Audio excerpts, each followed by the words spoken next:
Well, hello. It's Thursday, April 9th, and Pastor Daniel and I, we've mentioned already a few times this week that this is a week called or known as Holy Week on the Christian calendar.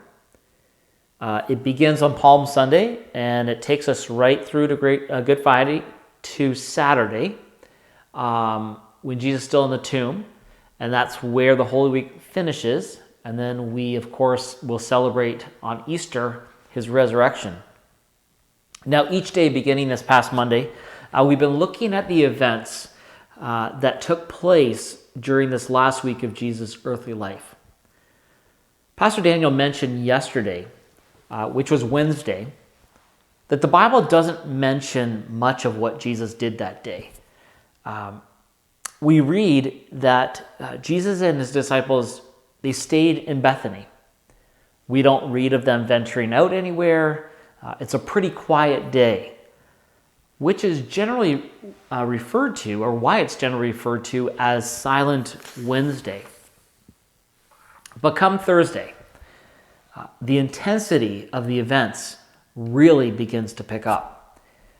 We read in both Matthew chapter 26 and Mark chapter 14 that during that day, Jesus instructs his disciples to make preparations for the Passover meal that they're going to celebrate together that evening. And then in Matthew and Mark, following their telling us that the disciples are going to make these preparations, they take us right to the events of that evening, this Thursday evening. And we see Jesus and his disciples having this Passover meal, which is also known as the Last Supper. Now, if you were to go to John's Gospel includes the account of this upper room, time with Jesus and the disciples, in much more detail, more specifically what Jesus says to them. But he also includes the account of Jesus washing his disciples' feet. John includes Jesus' prediction of Judas' betrayal. John also includes Jesus' prediction of Peter's denials. It's also this night on which Jesus most clearly foretells his death, which would take place the day after. And part of Jesus telling his death, or foretelling his death, is part of what's called the upper room discourse. Now, a discourse is generally defined as someone speaking authoritatively on a topic. And in that discourse, from that upper room, which is recorded in John chapter 13 to John chapter 17, we read of Jesus loving on his disciples, speaking to them with words of comfort, of hope, of promise, of truth, of what to expect. I'd have to imagine that his disciples undoubtedly were sensing from the events that had already taken place that week and from what Jesus was telling them that night, that something is about to drastically change. I mean, Jesus has just told them that he is going to a place where they cannot come, where they cannot follow him to. And I can imagine that the thought of Jesus leaving them, for them, was more than they could bear. He actually tells them that not to grieve. And so Jesus senses this in his disciples, and he lovingly prepares them for when he is no longer with them. As I read through these chapters 13 to 17 of the Gospel of John, as I read these words of Jesus that he spoke to his disciples and recorded for us, there are specific words that jump out at me, particularly this time around.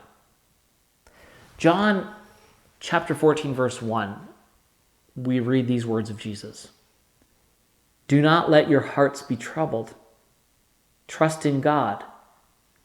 Trust also in me. And then Jesus comes back to encouraging them not to have troubled hearts.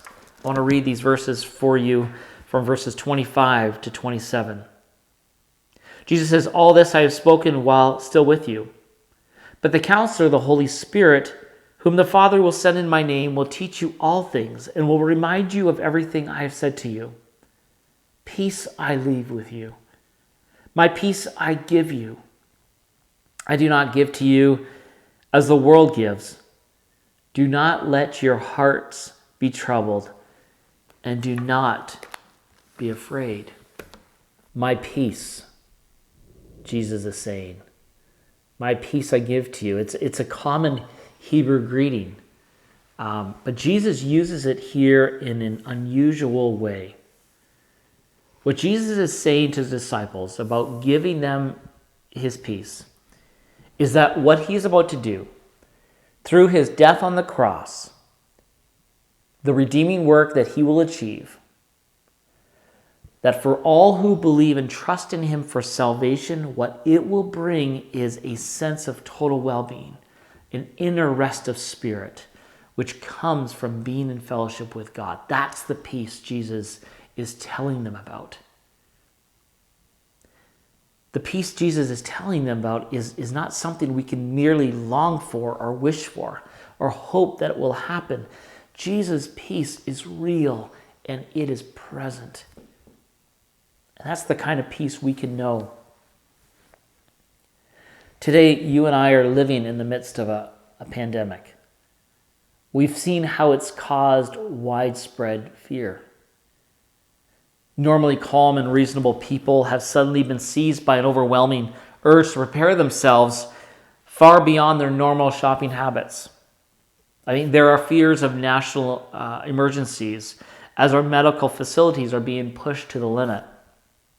We hear forecasts of how bad it could get.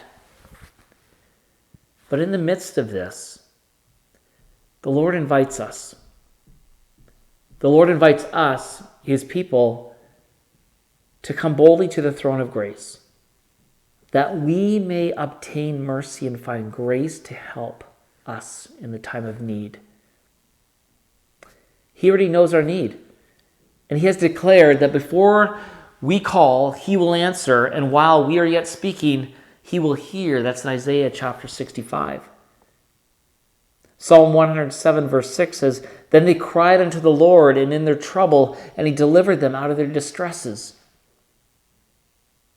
And if we will trust the Lord by focusing our mind on him and trusting in him, he will give us peace which passes all understanding. Philippians 4 verse 7. So friends, do not let your hearts be troubled. Neither let it be afraid. As we stand on the other side of the cross and the empty tomb, we know Jesus' words to be true, as he did send us his Holy Spirit to live in us as a witness to the life we have in him.